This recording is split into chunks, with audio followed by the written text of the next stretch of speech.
yang di kampungnya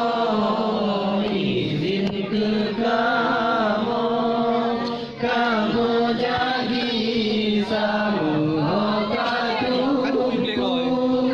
yang di kampungnya izin ke kamu,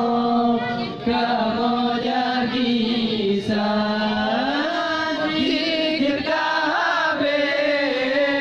adakah sampah kamu menjawab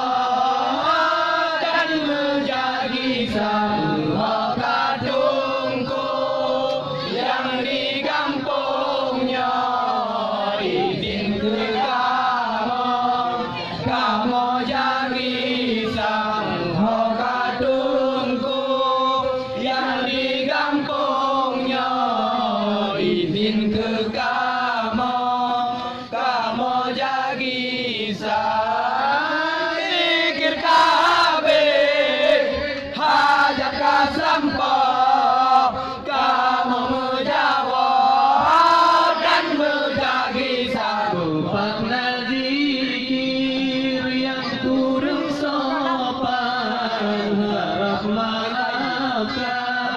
wahai saudara makna zikir yang kurang sopan harap maafkan wahai saudara karena di kamarnya hamba Allah dua mana salah bak manusia muha kadungku yang di kampungnya izin berkamu, kamu jadi samuha kadungku yang di kampungnya izin ke kamu, kamu jadi